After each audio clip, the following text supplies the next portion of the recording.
we had seen the iterative algorithms and how to construct them using a special instruction in C++ called while. So today we are going to discuss the iteration control using another special statement that C++ provides. Last time when we looked at various problems, we had seen that there could be a situation where I would like to control the execution of my iteration by some counting mechanism. We shall see that today. We'll then look at two specific problems. One, to estimate the value of natural logarithm of a given number, computationally that is, and the other is about Hemchandra numbers. How many of you are familiar with Hemchandra numbers? Nobody. Okay, good. So it would be a new problem for you. Hemchandra is nobody around. He lived from year 1078 AD to 1158 AD or something like that, about 1000 years ago. Okay. Last time we had looked at the problem of setting up of an iteration to find out sum of given numbers. You will recall that we could set up an iteration, but we had to set up a condition for terminating that iteration. And we always said we will indicate the end of our processing by giving a special value at the end. Whenever the computer gets that as input value, it should terminate. You'll remember that we had used the value 0. So we said when you want to find out sum of all positive integers, you keep giving integers. When the number is given is 0, you stop. Somebody had raised the question that if 0 happens to be one of the numbers that I want to add, what will I do? So we had looked at another problem, again artificially constrained, which said that find out the sum of given numbers if the numbers are between this range and this range, minus something to plus something. Again, we could use the fact that legally possible numbers were given in a range, and therefore we could use any number outside that range, that when that number is given as input, you stop the iteration. And I think we had raised an issue that what if any legal number is possible? Then we don't know how to break the input. There are situations where we may wish to add a given number of numbers. You will notice that if such is the situation, then you don't have to put any artificial limit on the input value that you give.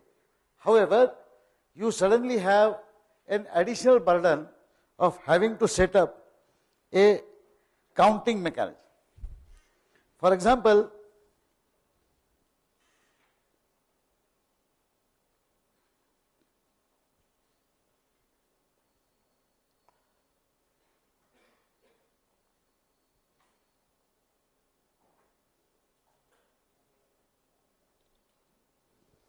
in this particular case, supposing you want to add numbers, your input block is going, your operative block is going to be something like sum is equal to sum plus a. Oh, this color is not visible. I'll use, yeah.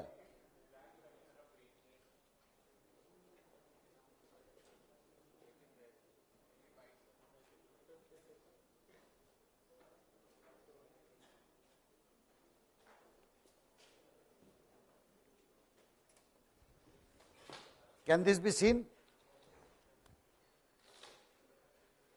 Slightly better than barely visible. We'll park it there. So now, if I want to iterate around this, ordinarily I was reading a number and I was adding that number to my sum and I was iterating around it again and again and again. The point that is being made here now is last time we looked at this problem where we said that if input value is such and such, you terminate. And that is why we put a condition here in terms of a question mark. But now we are saying that is not so. We are telling you ahead of time how many numbers I want to add. And you have to run this iteration to input exactly those many numbers and add those many. So I require a counting mechanism. When you give such a problem of summation to children, what do? Suppose you tell me, suppose I am a child, you tell me, you have to find the sum of 5 numbers. And I will give you those 5 numbers one by one. So what I will do, I will start counting. I will say, first number, you give me that number. I will say, count is 1. I will add it to sum. Then I will say, second number. Okay, you give me second number. Now count is 2. Anytime I am confused, I will look at this hand. I say, oh, count is 2, I still have to continue. I get the third number, count is 3. Fourth number, count is 4. Fifth number, count is 5. Now, after having 5 numbers read and added, I will increase that count to 6. And I will say, I need to stop now because you had asked me to add only 5 numbers. Effectively then, the counting mechanism that we need to set up is something like this. That if I have been given n numbers, and if n numbers are to be added, then I want to start with some kind of a count, which is, let's say, initialized to value 1. This has nothing to do with my summation. I have to add numbers which are different, but this is just a counting mechanism. Now, I will set up my iterative block, which will still say sum is equal to sum plus a, before which it will say input a, and initially somewhere earlier it would have said sum is equal to 0 as is the initializer. However, this iterative block I have to execute n times. So what I will do is, I will examine the value of my count. Is it less than equal to n? Because I have to add n numbers. If it is less than equal to n, I will execute the iterative block, adding one number, reading it and adding. Now I will increment that count by 1. So count should become 2. I should again go back, examine count against n. This is the mechanism by which I could do something n times. This is what is exactly stated here. If I want to find the sum of n numbers, notice that in the logic that is written here in terms of C++ statements, there is nothing which talks about finding the sum. But this is the flowchart which represents how an iterative mechanism can be set up to be executed n times when n is given to you as a value. So observe the extra statements which are required to be added by me to my normal algorithm of adding values to find the sum, and these extra statements are written here. The first statement says C in greater n. So obviously I have to input the value of n. In all such cases, it is not necessary that the value of n be given as input.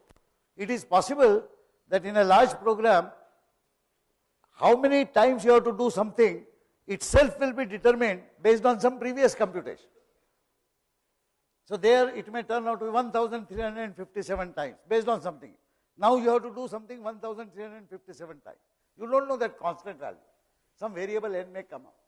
So the value of n may be obtained through some assignment in the previous statement. It's not necessary that it be read always.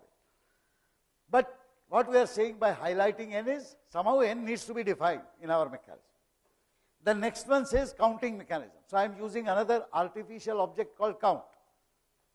Please note again that this count has nothing to do with what I wish to do in my program. It has no relevance to the computations. So I set count equal to 1. Now I use my while statement, which says while count is less than equal to n, do this. Initially count is 1. If n is 5, let's say, it will execute this once. Normally at the end of while you would have come back again, and the condition would have remained same.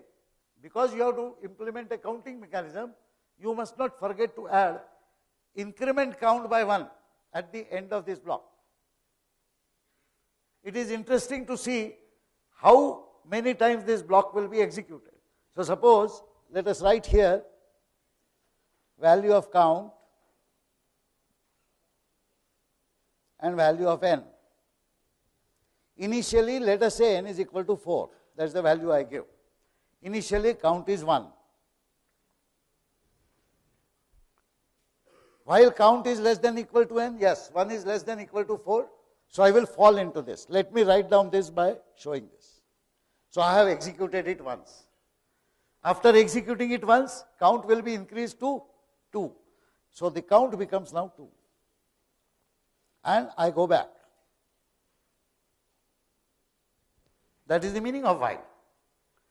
Is 2 less than 4? Yes. So I will come down again. Increment count, count will become 3. Go back. Is 3 less than equal to 4? Yes. Come down again.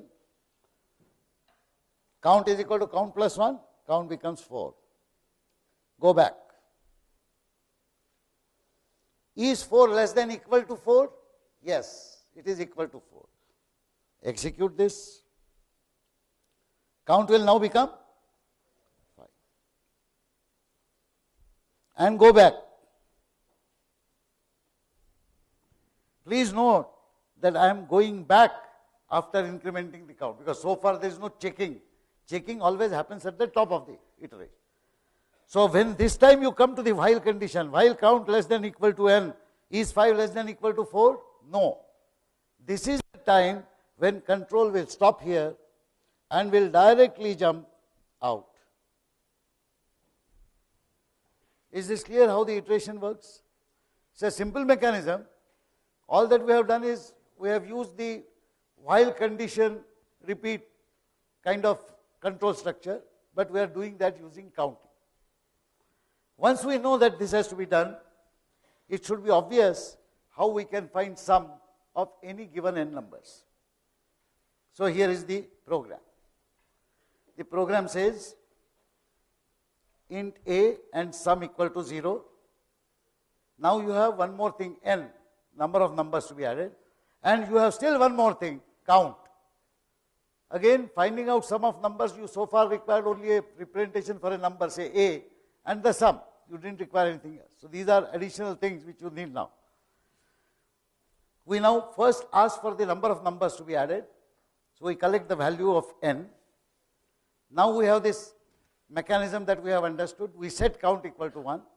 We say while count is less than equal to n. And the iteration block itself is written as given number, C in A, and add it to sum. Sum is equal to sum plus A. The extra instruction is count is equal to count plus 1. You understand now why count is equal to count plus 1 is essential? When you close the iteration at this point, while, actually the control will go back, come down, go back, come down, count will keep increasing. This is how the summation will be performed. We notice one good thing about this program is that this puts no restriction on the numbers that you wish to add. Positive, negative, anything that is representable, and anything whose sum is representable can be handled. If you want to add fractional numbers and other numbers, just convert a and sum to float, the whole thing will work. Would it make sense to declare float count or float n? Nobody is shouting. No. Why? Two things. First of all, in floating point, equality and non-equality comparisons could be very dangerous. N, count less than equal to n. You can be sure of distinction of less than, but you are not sure of equality, because count is being added by 1 every time. Okay, so floating point is very dangerous. Anyway, it is common sense that when you are doing counting, counts are always integer, they better be left integer.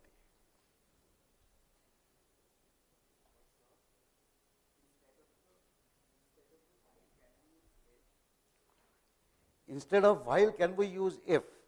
If we say if count less than equal to n, then all of this is to be done. It will be done once, because if statement says if the condition is true, do it this. If the condition is false, you get out. But if the condition is true, you will do it once. How will you come back? This question was raised earlier also, I don't know which class. The fundamental difference between if and while. If condition, do this, else do this. Either is done but once and only once. After that you go back and carry on with the next statement. If statement has absolutely no ability to prescribe repetition. Absolutely no ability. If something do this, and if there is no else clause here, it will do it once. One number will get added, independent of the value of it. Actually, I could ask this question in a quiz, but you have already declared that question, so I will forget. It's of course a simple question. So please understand the difference very correctly. If is one time, yeah.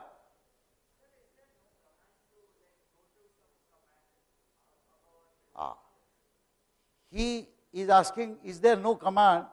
Why this complication of if something do this, else do this, go out? After all, I have to go out. How do I declare out? There is nothing called out. Out is declared by completion of that block that we write. Similarly here, while something, do this. But we are implying in while, go back. Where are we going back? That is implemented by the syntax and semantics of C++. He is asking, can I not say something like, if this is this, go to step 5. If something else, go to step 10. If something else, go to step 28. Such commands actually were the only commands for branching out and to establish repetitions in the old style programming languages. There is no while, there is no for that we are going to discuss, there is no do while, nothing. But as programs started becoming larger, it was recognized that the programs will become so messy that forgets others having the ability to understand it. The original author generally after 1 month would not understand what he or she has written. And therefore, such jump instructions which exist in every programming language are practically banned. Anybody who uses those jump instructions is considered to not understand how to represent iterative or conditional logic using such structures. In fact, it is for this reason that indentation of statements is very, very important.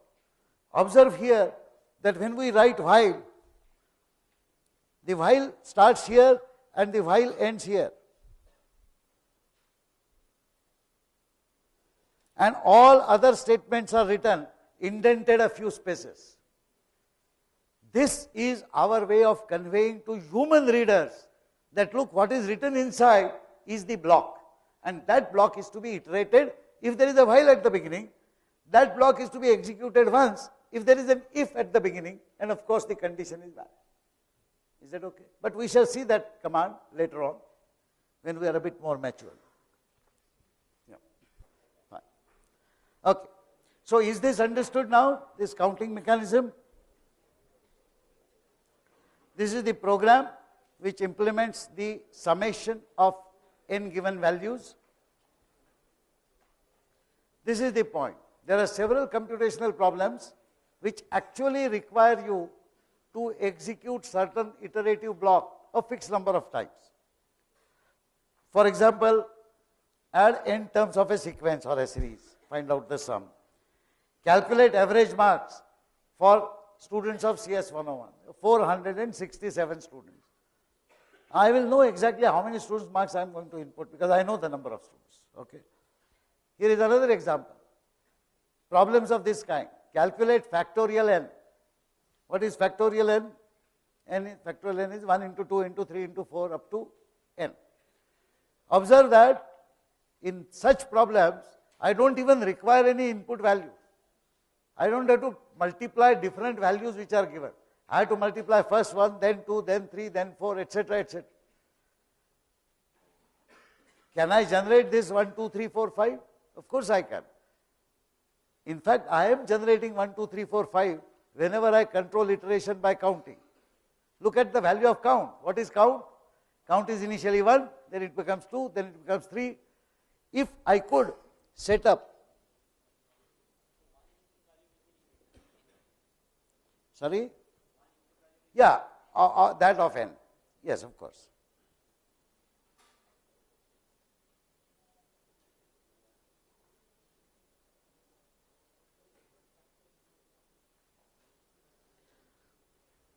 So if I set up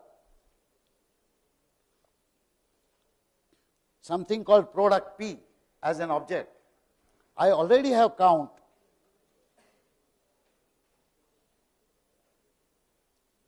Suppose I want to find out factorial 3. Imagine if I do set up an iteration exactly like I did for summing up n numbers, and n is given as input, which is 3. If I execute the algorithm, but this time inside the iterative block, I say P is equal to P multiplied by count. This is my statement. P is equal to P multiplied by count. Now you can see if this statement is repeatedly executed, not arbitrarily, the count changing by 1, while count is less than n equal to n, etc., then what will happen? Count will be initially 1. Of course, I will have to start the P with 1, not 0. Sum is equal to 0 is all right, product is 1. I multiply this 1 into this, I get 1. Count changes to 2. I multiply 2 into 1, P becomes 2. Count changes to 3. I multiply 3 into 2, this becomes 6. Count changes to 4. Now count has to go to less than 3 or equal to 3. So I will come out of the iteration. When I come out, I print this value of P. I got the product of 1, 2 and 3. This logic can be implemented very easily. So this is the program to find out the value of n. So as somebody pointed out, I will of course have to read the value of n. That is the input. I have to calculate factorial n, so n is given. I read the value of n, set count equal to 1, while count is less than equal to n, not if, while count is less than equal to n, because I want to repeat. And what am I repeating? Fact n is equal to fact n star count. Yeah.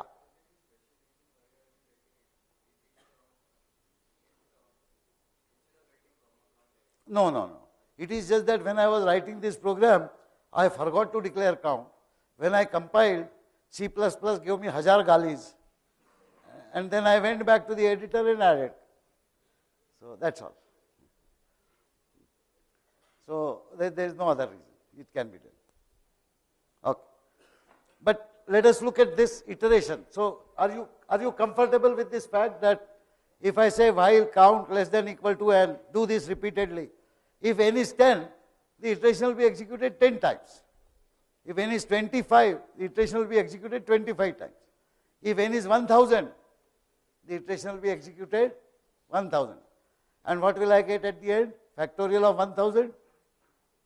Everybody is saying yes. No. Why? Factorial of 1000 is such a big number that an integer, what is the maximum n for which factorial n is representable inside the machine?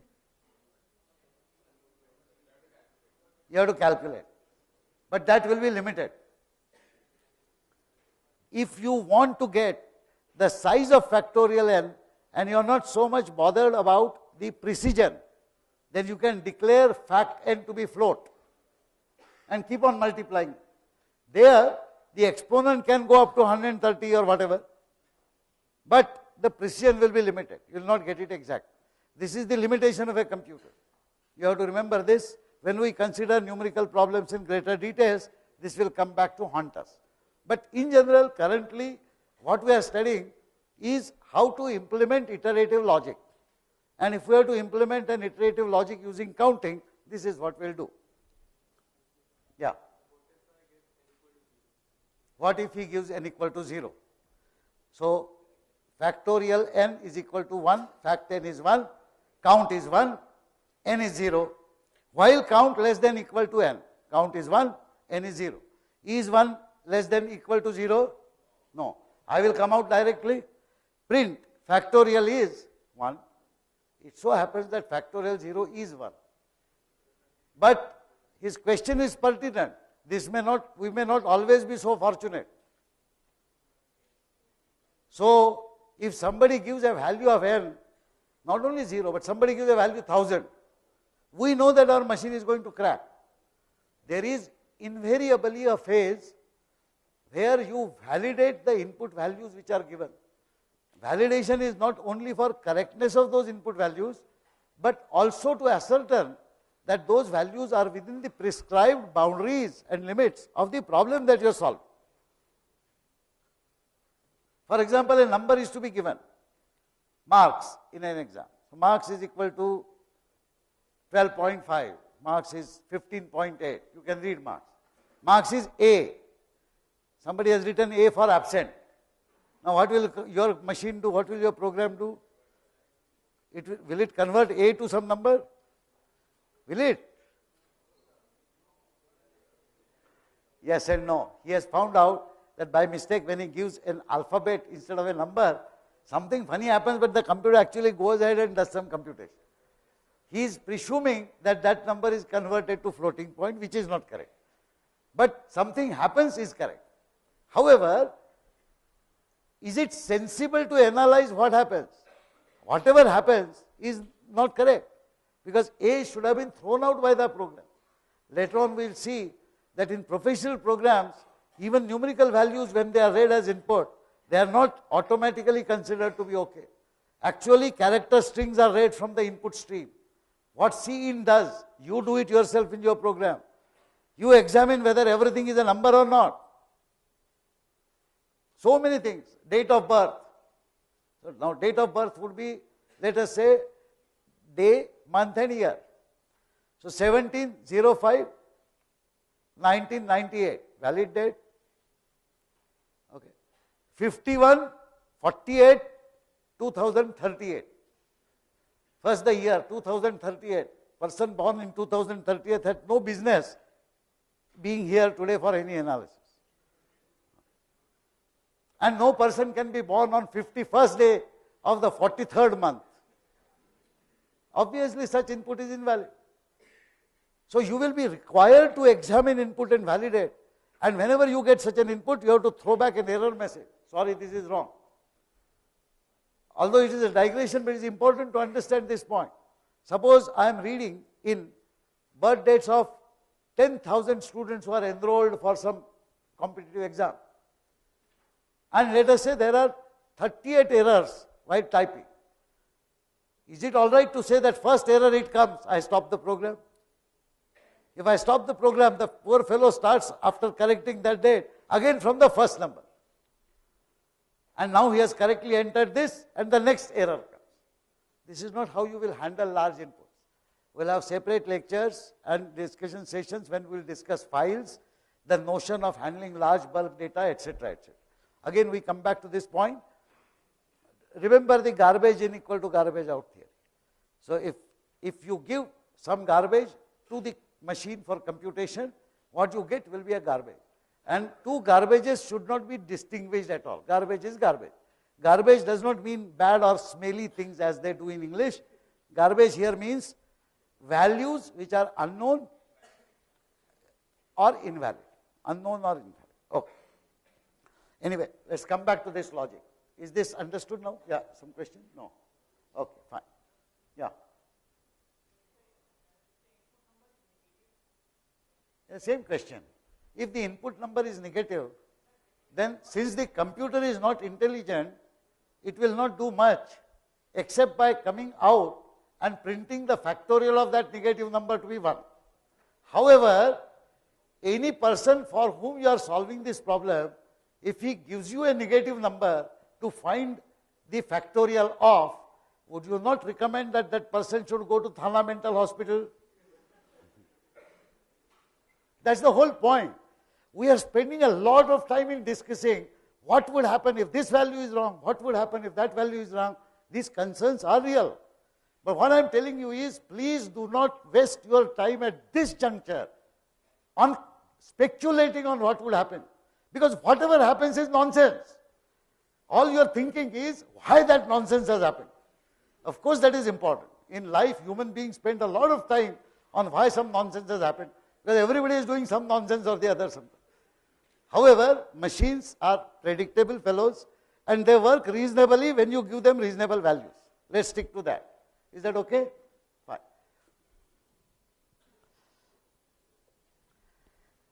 This is the crux of today's lecture. We are looking at another abbreviation which is available. This abbreviation is a small facility given by C++ where it says that since people require to do counting iteration, counting control of iterations many times, let me provide you with a simple facility. This facility is called for. This is like a while statement. While some condition, keep on repeatedly executing. For is also a repetitive specification, but it encapsulates the three components of counting. Which are the three components? Initialization of a count, for every iteration comparing whether the count is within limits, and additionally incrementing the count at the end of every iteration. These are the three things that we have seen in all the programs. A for statement permits us to write each one of these three definitions at one place in our program. In the programs that you have seen, count equal to 1 is written somewhere at the beginning, while count is less than equal to n is written at the beginning of that iteration. And count is equal to count plus 1 is an additional statement that you have to insert within that iteration block after everything worthwhile is done. These are three different places which you do these three things. For statement implements the same logic, but permits you to write these three specifications at one place. That is the only difference. Because it implements the same logic, it is easy to understand what it does. But because the specifications are given all at one point, sometimes you forget what is going to occur when. And that is what is important to understand. So in a single place, the for instruction permits you to define the initial value of the count. It permits you to define the condition to continue execution, to check if the count is within limits, and to continue iteration. And automatically, it also executes the increment specification that you have given, but it is done at the end of every iteration. This is the format of the for statement. Wherever you would have written while condition, something something block to be repeatedly executed, you can now say for, but for you don't write condition. You write three different components. These are three independent specifications. Notice that there are two semicolons in the for statement specifications. The first one says count equal to 1, semicolon. The next one says count less than equal to n, semicolon. The third one says count plus plus, no semicolon, but the bracket closes. Can you identify three components very easily? And then follows the block. So statements forming the iterative block will be written after this for statement. Whenever the for statement concludes, that is the end of the for block. Please understand that what you are doing is you are giving all the three specifications for counting control of iterations in one line. However, they are executed in exactly the same fashion as we saw in the while statement, which means that it will initialize the count before beginning the first iteration itself, outside this. Whatever was previous statement, they will be executed, then count equal to 1 will be executed. Then it will effectively implement a while. While count is less than equal to n, do all of this. So that is equivalent of while. Next, the iteration body will be executed that you have prescribed here, statements forming the iterative block. Immediately after completing execution of those statements, count is equal to count plus 1 will be added there. And not only that, after that you will go back. And go back where? To check the condition again. So is it clear that this is merely a simplified specification of three different things that were specified in my while structure for counting control. But this makes it easier for the kind of problems which require counting control. Here is the program for adding n numbers using the for statement.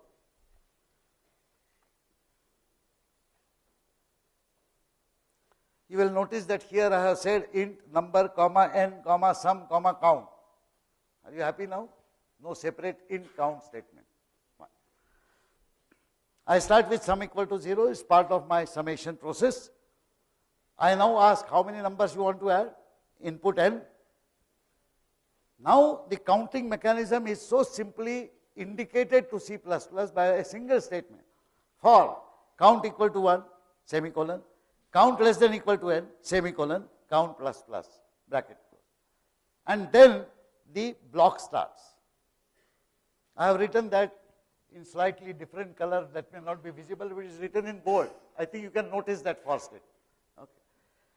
Remember what it does, because inside it just says enter next number to be added, C in greater number, sum is equal to sum plus number. Actually, that is what I wanted to do really. This count equal to count plus 1, etc. was an extra thing which I had to add. That is specified in the single for. So to conclude, this program will execute exactly the same way that the while iteration control executed, but it will use this count. Here is another program to find maximum of n given numbers. Similar logic. For finding out maximum of n given numbers, I need a location called max. Since I am not finding out negative numbers where I could start with max equal to 0. I explicitly read the first value and I assign it to max. That is temporary max. You remember we had discussed this many times. And then from second number onwards, I start reading, comparing it with max, and change max if required. If number is greater than max, max is equal to number. Notice that this iteration does not execute n times, but it executes n minus 1 times. Starting point is count equal to 2, because one number has been already added. Suppose I wrote in the for statement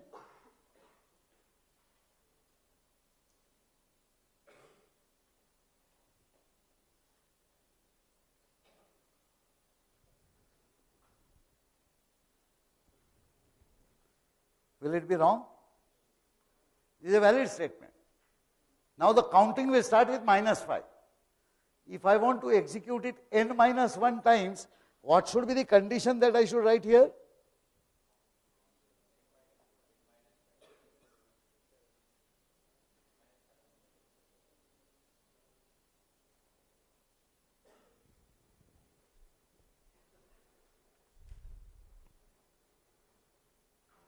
This was 2, this was n. So this is count is minus 5, then it is 7 less than 2, so this should be n minus. Life could become complicated if you are not careful about the boundaries.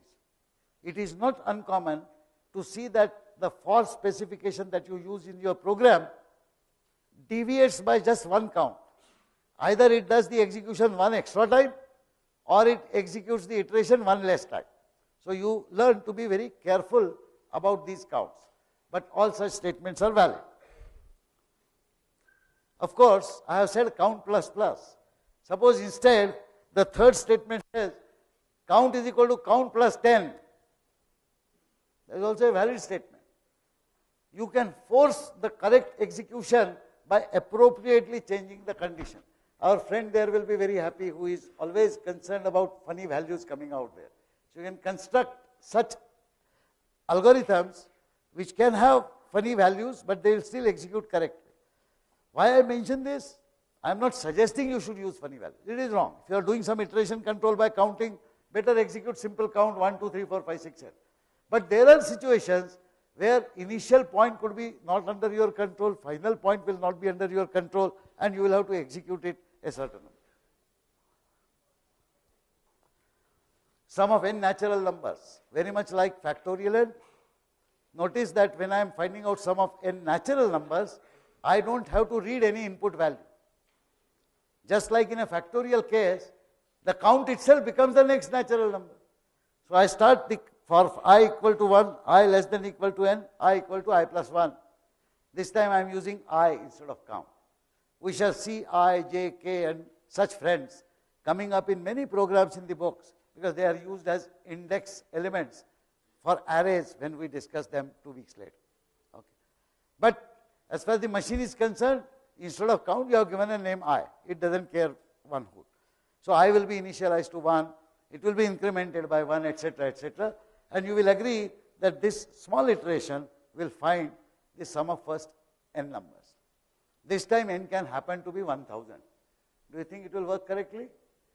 Yes. Sum fortunately is okay. In fact, it will also be interesting in one of the lab experiments. You write this program and run it for different values of n and find out when it breaks down. A much easier way to find out, of course, is that there is a specific formula for the sum of n natural numbers, which is n into n minus 1 by 2. You calculate n into n minus 1 by 2 and say at what point it becomes larger than a 32-bit number. Whatever. Okay. This is the way to find the factorial. Very similar to the earlier program. Notice here also I am starting the for control by count by I equal to 2 rather than 1. The earlier program was also right, but what it was doing is that n factorial was set to 1 initially, and I was multiplying 1 by 1 again, because 1 to n I was running that control. It is not necessary, it is only extra Godagiri for the machine. So I am being considerate, starting the iteration from 2. This is the general format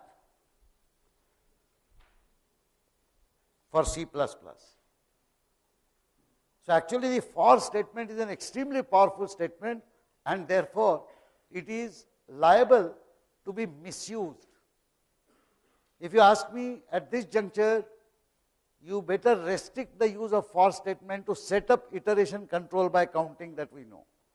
But just to show you a glimpse of the power that for has, I am describing this, and the next slide is best seen as some kind of a fairy tale and forgotten. Okay, but this is just for the sake of completeness. It will remain on the Moodle, you can look at it. Actually, yeah, sorry.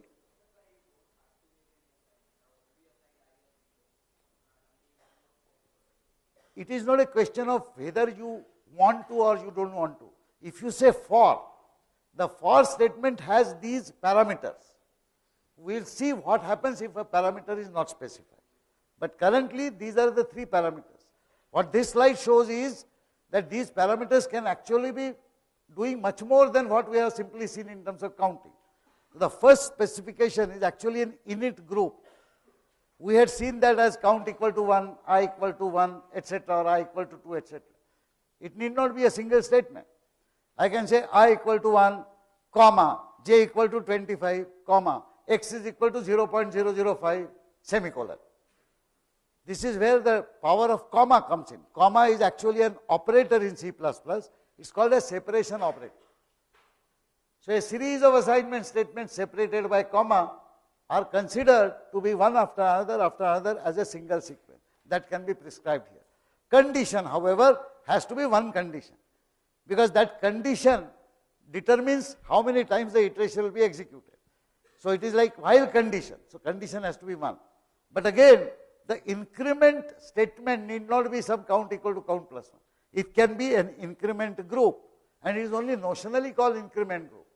In that group, I can not only say I is equal to I plus 1, comma, j is equal to j minus 1, comma, x is equal to x minus 25 star y, something, something. All that is permitted. Why would one have such a complicated thing?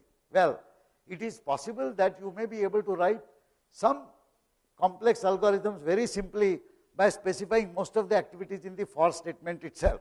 We will not go into it. As I said, it is a fairy tale. What is important is read this logic. Are you convinced that this is the logic which the for statement does? As far as you are concerned, instead of init group, you think there is one initialization statement. And instead of increment group, you assume that there is one increment. So you are doing iteration by count. This is the second part of the fairy tale. There are variations in the specification. For I equal to 7, I less than n, I is equal to I plus 2. Perfectly valid. The number of times the iteration will execute will now depend upon how the count increases. Next one. For x is equal to 1.5, x less than equal to 2.8, x is equal to x plus 0.0000. Perfectly valid. Count is in our mind. As far as for statement is concerned, these are specifications. So it is perfectly all right to initialize a floating point value, check for the floating point comparison, and increment the floating point. The third one is still more interesting. For x is equal to 1.5, comma, count equal to 1, semicolon. Count less than equal to n, semicolon.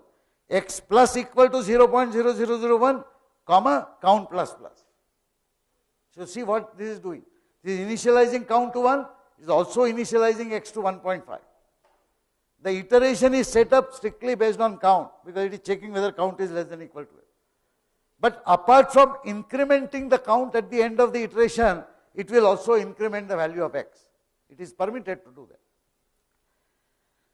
The third one, for I equal to, fourth one, sorry, for I equal to 0, comma, j equal to n, semicolon. I less than j,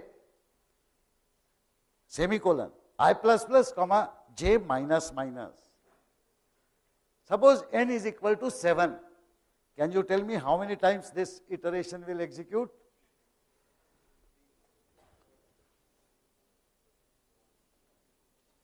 So let us write down I and j. Initially I is 0, j is 7. Then next I plus plus will make this 1, j will become 6. This will become 2, j will become 5. This will become 3. This will become 4. This will become 3. The iteration will execute for these values, will execute for these values, will execute for this value, will execute for this value, but it will jump out at this number because 4 is no more less than. This is perfectly a valid specification in C++. And there would be some problems, interestingly, could be solved like this. The last one, I have not specified any increment that is permitted. If I don't specify any increment, nothing is incremented. It is up to you to ensure that you don't end up with an infinite loop. So something must change inside. The absolute last one is very funny. For, in bracket, semicolon, semicolon, bracket. What is the initial group? Nothing. What condition do we check? Nothing. What should I do at the end of iteration? Nothing. C++ says, oh, that means you want an infinite loop. This is exactly equivalent to while true, keep on doing. So that is the interpretation of C++.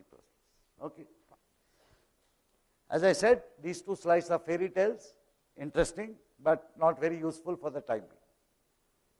So we now come to discuss two specific problems, interesting problems. One is computing natural logarithm and the other is computing Hemchandra numbers. Everybody is familiar with this integral? An integral between 1 to a of the function 1 by x dx. Yeah. In while loop, it is not permitted not to give anything. While loop has to have a condition. Otherwise, C++ will shout at you at the compile time. In for, if you forget to give anything, C++ will not shout at you, but the program execution will go for a toss. So that is the difference. Okay. So this integral everybody is familiar with. This is how logarithm is defined. Unfortunately, machines cannot do integration in a symbolic sense. So we know what an integral is. Integral is equal to the area under the curve 1 by x between 1 and a. Now area is measurable, but we can't measure it like this. We have to compute that area. We approximate that area by breaking down that area into a series of rectangles and calculating the sum of the rectangles. This is a standard numerical method used for ages, and this is known as Riemann integral. Everybody is familiar with Riemann? This is the integral definition. All of you are familiar with this. This is the area I have to compute. Riemann integral says, calculate sum of areas of all rectangles between 1 and a. I can have 5 rectangles, 10, 100, 1000, 50,000.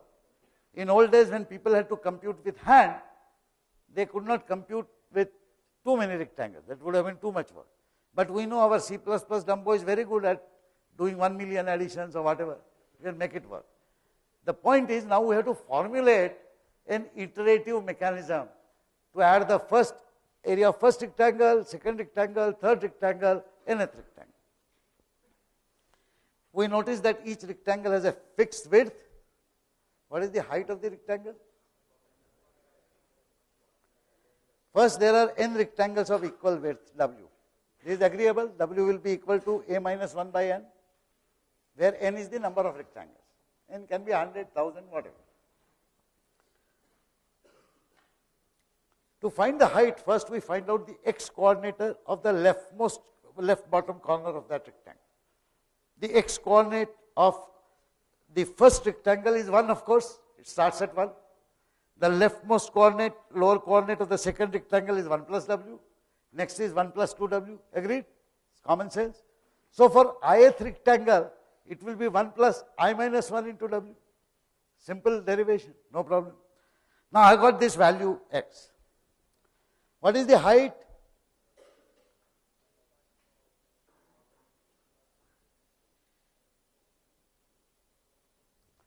Now this height is given by this point, and this point falls on the curve. So if x coordinate is x, y coordinate is 1 upon x. So 1 upon x becomes the height. That is what is written here next. Height h of ith rectangle is 1 upon x. Since we have already determined x coordinate of the ith rectangle, it is 1 upon 1 plus I minus 1 into w, 1 plus I minus 1 into w, h is simply determined as this. Having determined this, I now know the area of this rectangle, which is width into height, or w into 1 by x, or w into 1 upon 1 plus I minus 1 into w. Please note that in any problem, generally this kind of analysis should precede any attempt to write programs. And having done this, it would not be a bad idea to consolidate your observations in some sort of a write-up. That is where you start wondering some unknowns. We have determined everything. The width was determined as a minus 1 by n. But what is n? N is the number of rectangles. How many rectangles? Okay. So I am assuming in this analysis, larger the number of rectangles, I should get a better area. So I will say 1000. If it is 1000, then the width of each rectangle is a minus 1 upon 1000. Now I say x coordinate of the bottom left corner of ith rectangle is this. Therefore, the height of this is 1 upon that, and the total area is width into height. I am now equipped by a iterative value that I need to update every time. It is like finding sum of n given numbers. Earlier I was reading values for summation. Now for each iteration I have to count what that value is to be added to that area. And that value is to be added here depending upon I. Who is I? Nothing but my count. For I equal to 1, it is the first rectangle, I equal to 2 next, and I equal to n will be nth rectangle. And I already know how to write a program for that. For I equal to 1, semicolon, I less than equal to n, semicolon, I plus plus. Do this, Godagiri repeatedly, find out the sum. I will get the final answer. This is the program. So look at this program. It defines A, area, and W as float. Remember, I will deal with floating point values. In fact, if I want to be considerate, I would say area equal to 0.0 to be better, but that's okay. Now I ask the user to give me the number A whose logarithm is to be found out. A is collected as input, calculate W, W is equal to A minus 1 by 1000. I now set up an iteration which will run 1000 times, varying I from 1 to 1000. Everybody is clear on that? For I equal to 1, semicolon, I less than equal to 1000, semicolon, I is equal to I plus 1. And all that I do inside this iteration is merely add to the current value of area, the area of the next rectangle. So I keep summing up. First rectangle area, afterwards sum will become this plus next rectangle, 3, 4. At the end, all 1000 rectangles would have been summed up. When I come out, I print logarithm of A is this. Do you see how simple this is? Now you can see the power of a language because of the ability to specify iterative thing. It's just a 10-line program, but it can calculate logarithm reasonably accurate. Why did we pick up 1000? What happens if I say 10? What happens if I say 1 million? This is exactly what should be experimented. In next lecture, I'll show you the different executions with different values of n, and we'll comment upon what. But it's very obvious that you will get a very accurate value. Please note that when n increases, instead of 1000, when you say 10,000, you are not actually going farther away in that curve. The curve is still between 1 and A to be integrated. All that you are doing is you are reducing the width of every rectangle and making the approximation closer to truth. Yeah.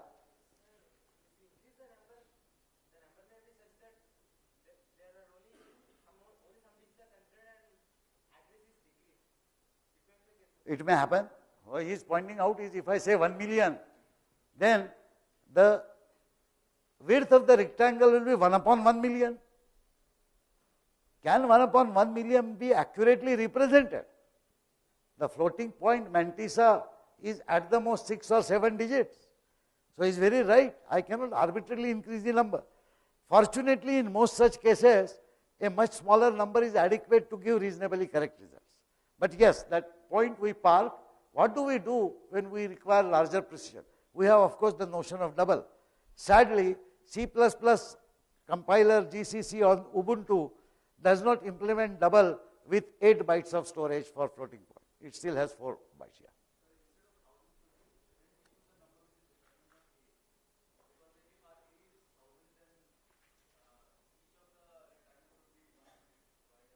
Actually, you are referring to the units. So A is very large, what happened? He is suggesting that instead of defining the number of rectangles myself, let me take into account the value of A. And he is very right. Suppose A itself is 20,000. Now 20,000 minus 1 is the total width divided by 1,000. So each rectangle will be very large and correspondingly the error could be significant. That's a point. In fact, these are the kind of things that should come to your mind and you should examine and write different algorithms.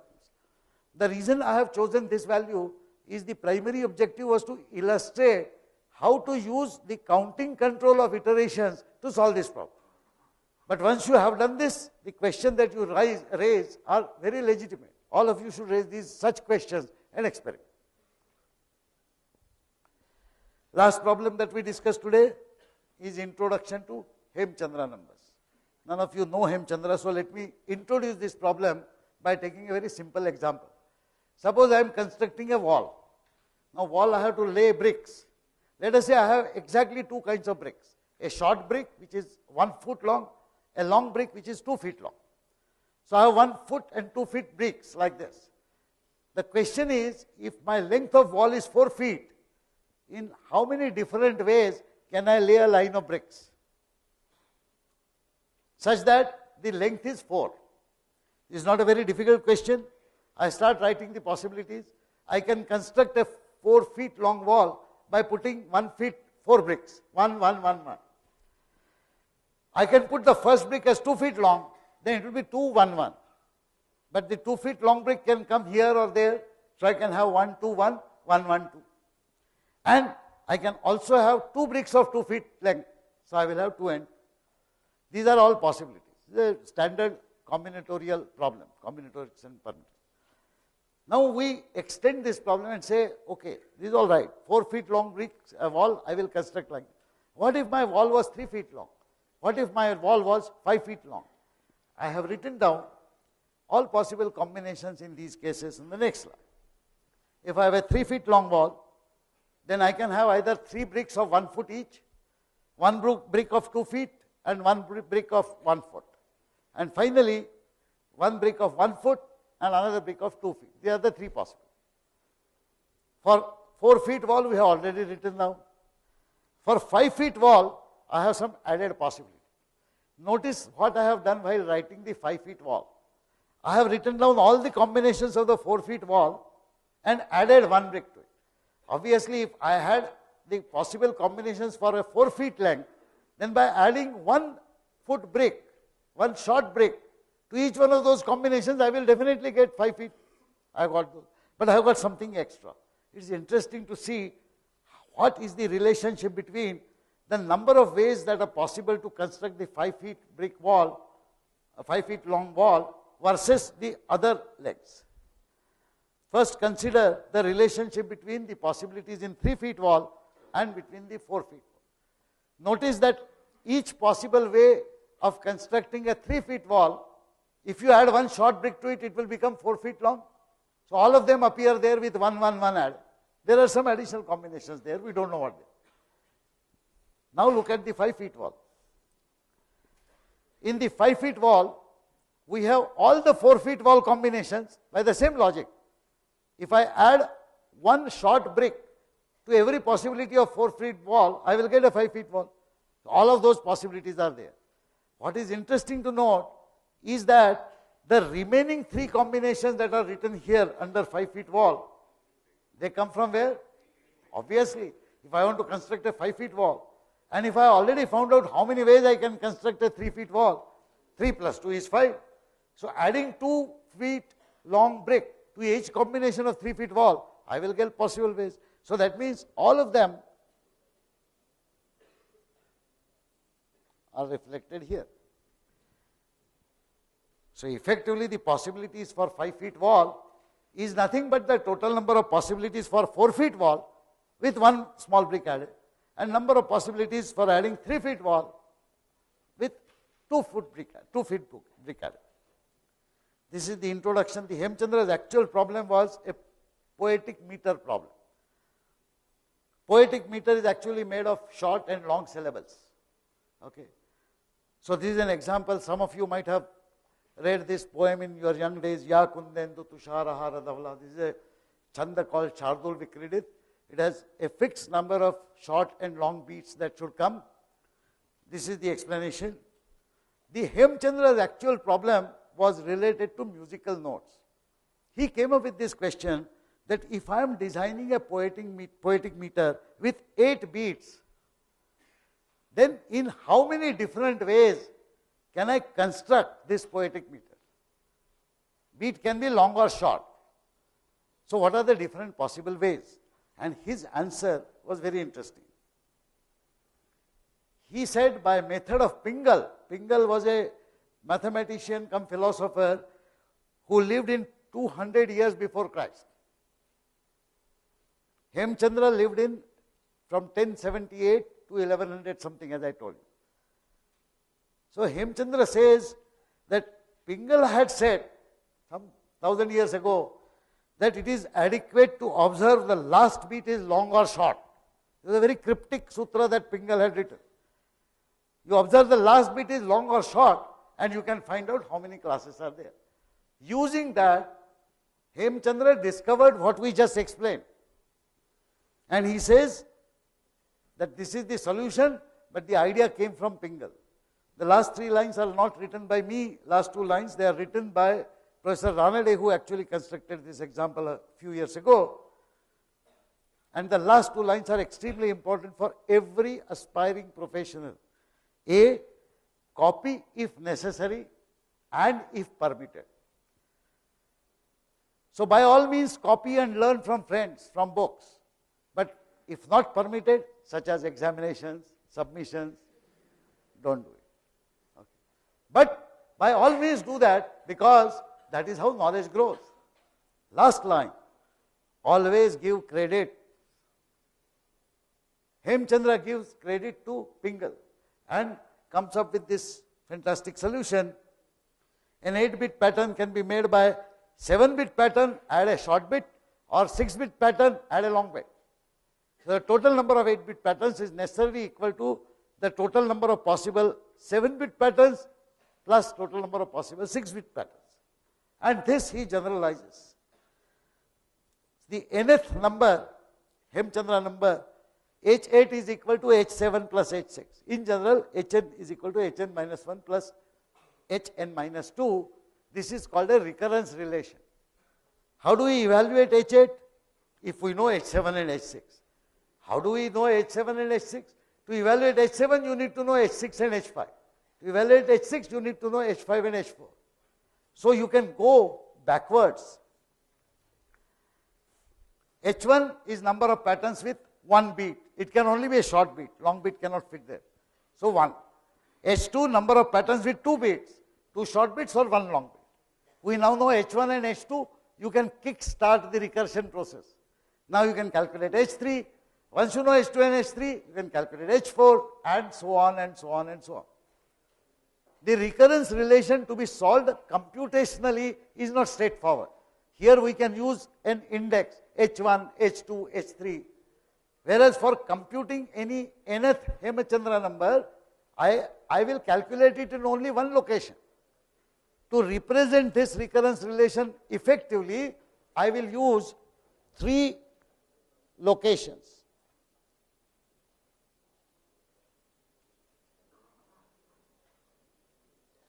I will call this as my H current location, HC. I will call this as H previous location, and I will call this as H next location. Just 3 locations. To kickstart this process, I will fill up the values of H1 and H2 in the current and previous location. So I will say my current H is 2, my previous H is 1. My next H will be how much? 2 plus 1, that is 3. Now to go to the next iteration, I have to shift these fellows before I go to the next iteration. How will I shift? Should I say HC is equal to HN first? If I did that, the value will 3 will come and the 2 will be obliterated. But I need 2. So first I will shift this 2 to this location. I will write it here. Next, I will shift this 3 to this location and I will write it here. So I have shifted these 2. Now in the next iteration, I add HC plus HP, 3 plus 2, 5. I get it here. I further do the other iteration, but before that I shift these values. I keep on doing this. In n iterations, I will get the nth number. And this is the program which does it. First, I input the value of n, which Hemchandra number you wish to compute. So H previous is 1, H current is 2, and H next, just declared, I don't know what it is. Now I set up an iteration, integer I equal to 3, I less than equal to n, I plus plus, simple counting iteration. And what is the next value of Hemchandra number? H next is equal to H pre plus H current. I have found out the third Hemchandra. But before going back to calculate the fourth, I have to reset H pre and H current. That is what is done next. H pre equal to H current equal to H next. Could I have exchanged the last two statements? Could I have written H current equal to H next first and then H pre equal to H current? No. Try to do that and execute. You will find something funny happening. Okay. This is the correct logic. Notice that this logic is very simple. This is mathematics from poetry. There are many real life things which are based on this Hemchandra number series, such as number of petals in several flowers. The ratio of two consecutive terms actually comes closer to a value which is called golden mean. And now if I say that these numbers are commonly known as Fibonacci numbers, you have heard Fibonacci? All of you. See? And none of you have heard Hemchandra. Just go to Wikipedia and read the story of Hemchandra number. Just go to Wikipedia itself and read the story of Fibonacci. Fibonacci actually acknowledged that as a young person when he was in North Africa, he learned from Arabic scholars the Hindu number system and several interesting things. Those were the days when the scholars in India, scholars in Persia, scholars in Arabia were busy evolving a whole lot of maths. Of course, the knowledge passes everywhere and it went out into Europe from which it spread. And of course, Europeans added a whole lot of knowledge, not only in maths but also in science. It is perfectly right to understand and appreciate that great scholars all over the world have done a whole lot of things, new inventions in maths and science, and many of these have been done not here. But is it not right for us at least to remember a few things that have happened here as our heritage? This, by the way, was not being acknowledged by the Western world for a long time. Several Indian scholars have time and again given proofs. One of them is a professor in our humanities department. He goes to conferences internationally and reminds people that don't call this by that name or that name. Here is a documentary proof. This was done here by Bhaskaracharya, this was done by Gopala, this was done by this, etc. That is not our actual matter of discussion, but as a matter of interest, at least to some of you, I would strongly suggest, go to Wikipedia, just type in Indian mathematics, and you will find out a whole lot of very interesting things that have happened here. Okay? I will close this here with the announcements. I have already said this, from next week, people will be sitting specifically as per the blocks. Please read onto Moodle before you go in. The lab will run on 15th August as well, although it's a holiday. Some of you who may miss that lab can come for the makeup lab on Saturday. Okay. The makeup lab will be held on Saturday in OSL, 1400 to 1600 hours. Normally the lab will end here. I am trying to arrange a Tuesday makeup lab. I will take a call on it and I will make an announcement in the Tuesday evening lecture. But next week only Saturday will be the makeup. Special lectures in Hindi will continue. They will be in room number SIC 301. They will be held at 2 o'clock on Saturday, that is tomorrow, 2 to 4. I will be holding that lecture.